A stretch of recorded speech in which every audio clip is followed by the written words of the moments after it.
life is serious, even when we play. And the pursuit of joy is a serious matter. All of it is serious and happy because God is real. Neither He nor my experience of Him as joy is a mere event in my own mind. There is God.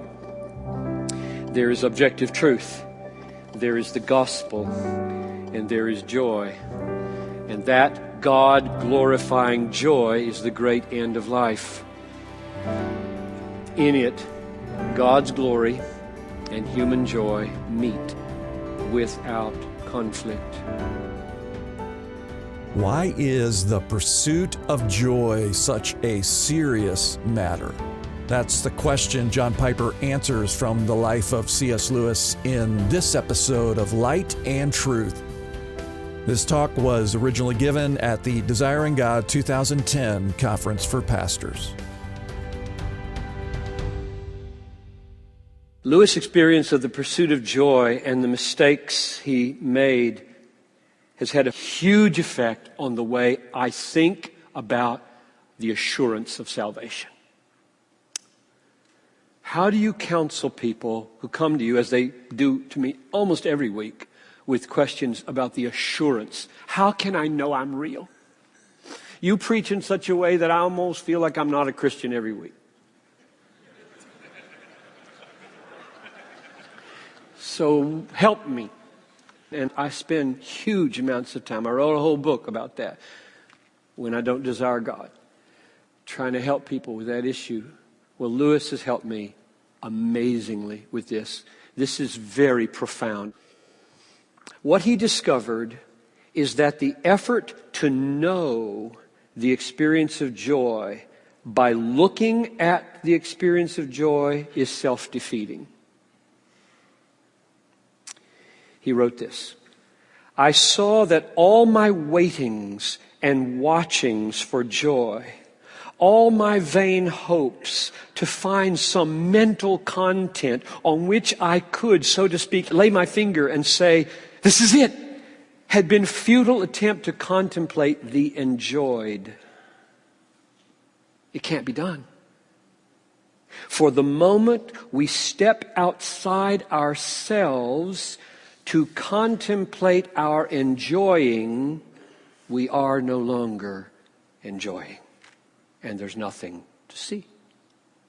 Not quite nothing, he says. A sediment, it remains. And the sediment is a physical sensation. You see it and then doubt the reality of your joy. And the assurance of salvation fails. As you try to get outside yourself, look inside to see if the thing you were doing before you stepped outside is real, it's not there anymore. It will never work. People are doing this all the time and feeling horribly discouraged. Wondering, I can never find anything real inside of me. You've been there. I've been there. Let me read it again. This is Lewis. This is our dilemma. As thinkers, we are cut off from what we think about. As tasting and touching and willing and loving and hating, we do not clearly understand. The more lucidly we think, the more we are cut off. The more deeply we enter into the reality, the less we can think. You cannot study pleasure in the moment of nuptial embrace, nor repentance while repenting, nor analyze the nature of humor while roaring with laughter. But when else can we know these things? You cannot hope and also think about hoping at the same time. For in hope, we look to hope's object. And we interrupt this by, so to speak, turning around and looking in hope. That is huge.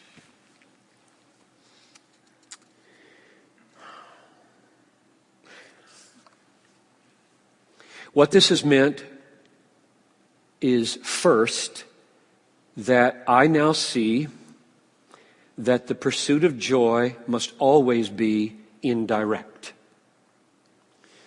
Focusing not on the experience of joy, but on the object enjoyed. In the moment that I turn around to examine my experience, to see if it's spiritual or to see if it's real, I cease to do what I'm trying to examine and therefore can't see it. And therefore doubt and assurance goes. Now apply that to faith in Jesus. The most authentic faith in Jesus is suspended when we begin to analyze our faith in Jesus, our own. Which means that this analysis always ends in discouragement. When we're trusting Christ most authentically, we're not thinking about trusting. We're thinking about Christ. We're loving Christ. We're delighting in Christ. We're contemplating Christ. When we step out of the moment to examine our trusting of Christ, we cease.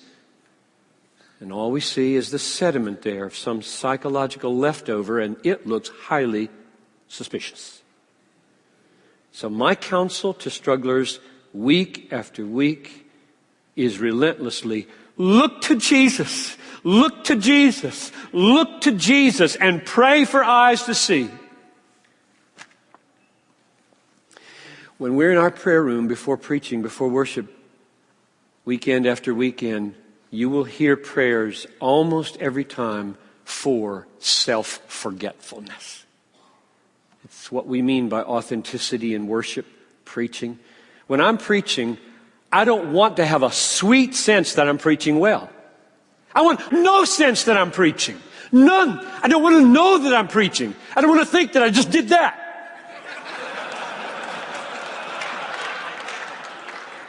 It's no good now. I'm all into myself. Right now, this very moment, I've just goofed it up with an illustration.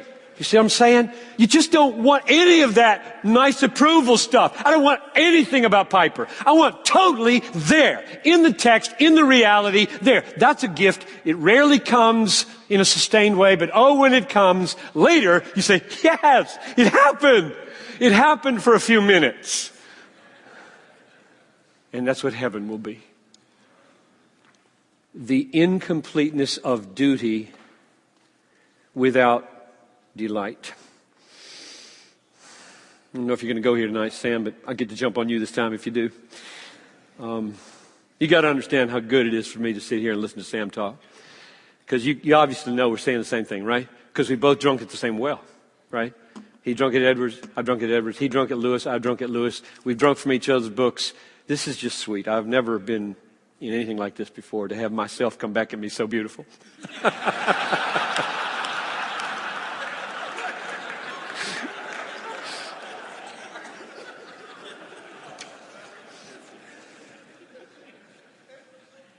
Lewis' analysis of joy impelled me deeper into the biblical reality of what it means to walk by the Spirit or to live worthy of the gospel.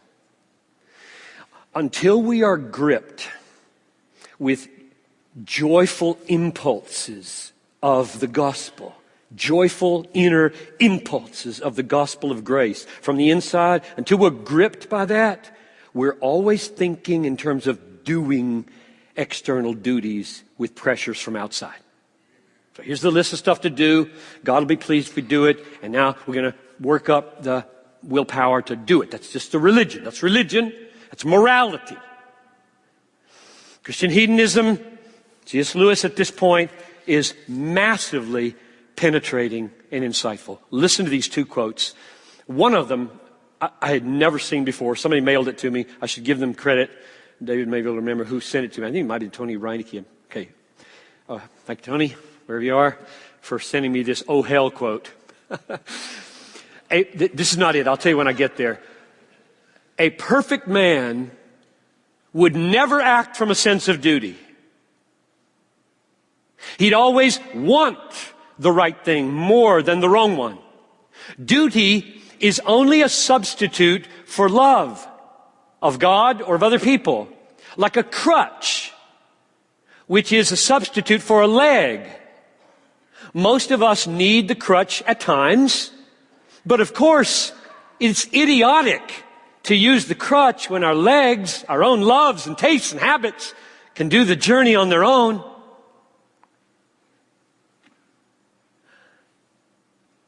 A perfect man would never act from duty. Wow. Now, the pursuit of holiness, therefore, is transformed. My teaching on sanctification. Some of you brothers, I was talking with one of you about this, come from traditions in which this, what I'm saying right now, is just totally, utterly unknown. Unknown. Everything is lists.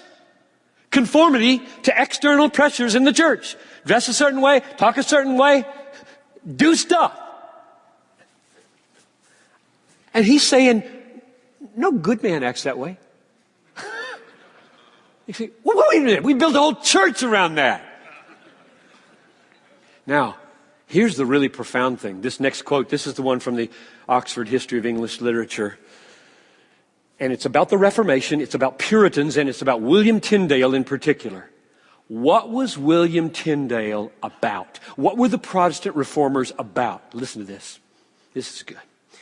In reality, Tyndale is trying to express an obstinate fact which meets us long before we venture into the realm of theology.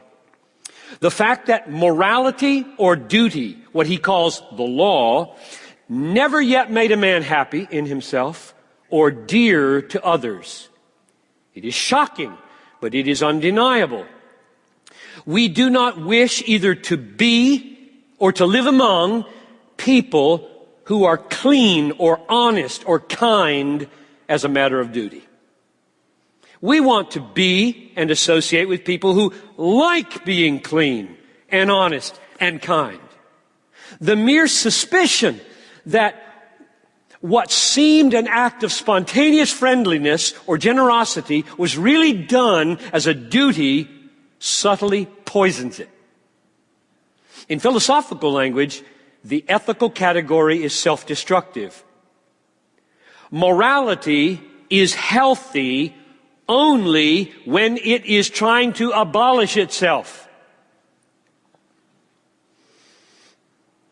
Christ is the end of the law. I added that. Back to Lewis. In theological language, no man can be saved by works. The whole purpose of the gospel for Tyndale is to deliver us from morality. Thus, paradoxically, the Puritan of modern imagination, the cold, gloomy heart, doing as duty what happier and richer souls do without thinking of it, is precisely the enemy which historical Protestantism arose and smote. That's powerful. That's powerful. And I just want to keep smiting. That's what Christian hedonism is. It's the smite on morality. It's the smite on religion. It's the smite on externality and performance and stuff, laws and lists that don't come from in here, that have never tasted the joy, that have never embraced the absolute, rock-solid, heart-enlivening truth. We're at war. That's what Christianity is, in my judgment. Story is great, but not everything. Lewis has been helpful in celebrating the power of story, which is very fashionable today. And yet, Lewis did not overstate the value of story or its exclusive claims upon us to the exclusion of exposition and argument and doctrine. Alan Jacobs wrote, Philosophy had gotten Lewis to Mount Pisgah, from which, like Moses, he could look out across the promised land, but it would be literature, it would be story that would take him into the land so that he could taste the milk and honey. That's true. And Lewis never drew the implication from that the tools of philosophy, of thought, of reason, of exposition, of excursus thinking, of doctrine should be neglected. He wrote 3 science fiction novels. He published many poems. He wrote 7 world-class imaginary tales for children. And there were razor-sharp logical defenses of the Christian faith, like Problem of Pain, Miracles, The Abolition of Man, Christian Reflections, and dozens of essays. I love this. Owen Barfield, he was surrounded by this group called the Inklings. Most of them thought he was crazy in doing what he did. In writing defenses of the Christian faith at the popular level from a philosophical standpoint. They just thought, you're wasting your time. Write more stories. Write more novels. It's story that counts. Barfield said, you've got an expository demon. And it needs to be exorcised.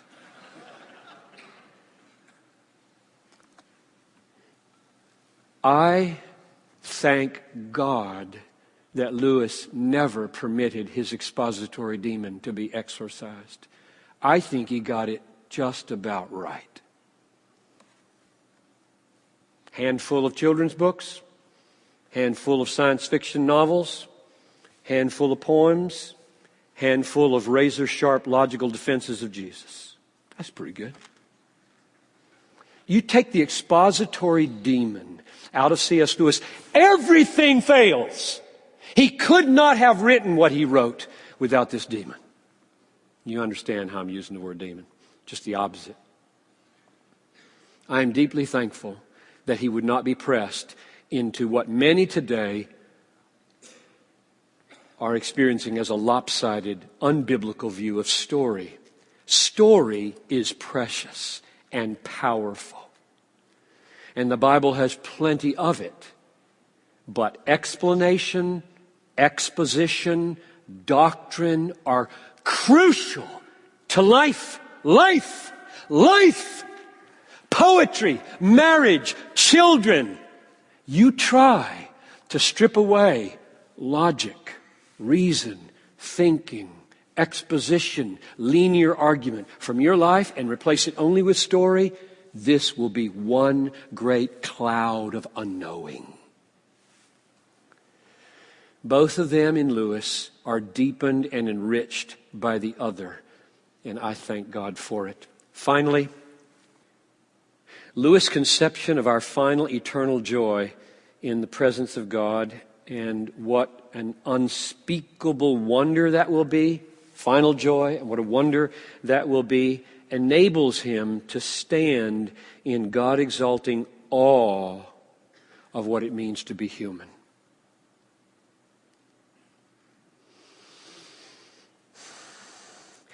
He has helped me rise above my petty complaints about people and see people, at least from time to time, that's a confession, at least from time to time, as the staggering wonder that they are in the image of God. I love this quote. This is way up near the top of my favorites. It is a serious thing to live in a society of possible gods and goddesses. To remember that the dullest, most uninteresting person you talk to today may one day be a creature which, if you saw it now, you would be strongly tempted to worship, or else a horror and a corruption such as you now meet, if at all, only in your nightmares. All day long, we are in some degree helping each other on to one of these destinations. There are no ordinary people. You have never talked to a mere mortal.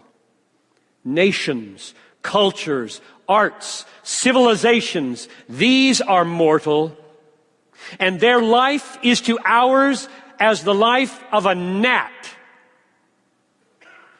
But it is immortals with whom we joke, work with, marry, snub, and exploit. Immortal horrors or everlasting splendors. The effect that sort of seeing and thinking and speaking has had on me is to make me take life really seriously.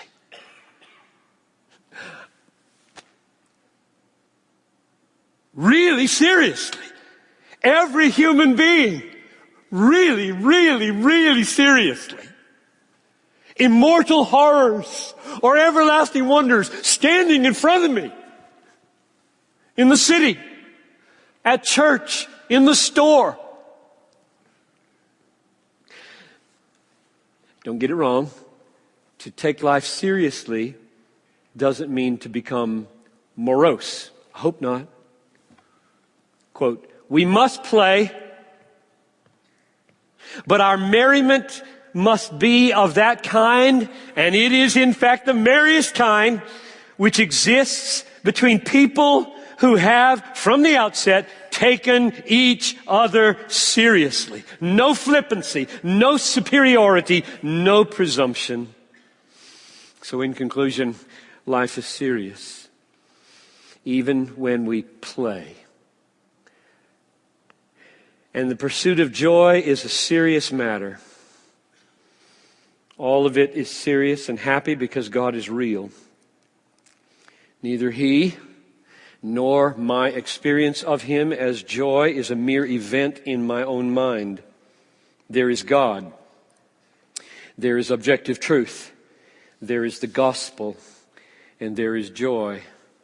And that God-glorifying joy is the great end of life. In it, God's glory and human joy meet without conflict. So perhaps it won't be surprising to you when Lewis, who was awed by Christ as the incarnate God, dying for sinners and rising again, the true myth, perhaps it won't be surprising to you if I close with two quotes that go like this. The salvation of a single soul is more important than the production or preservation of all the epics and all the tragedies in the world. The glory of God, and as our only means of glorifying Him, the salvation of human souls, is the real business of life.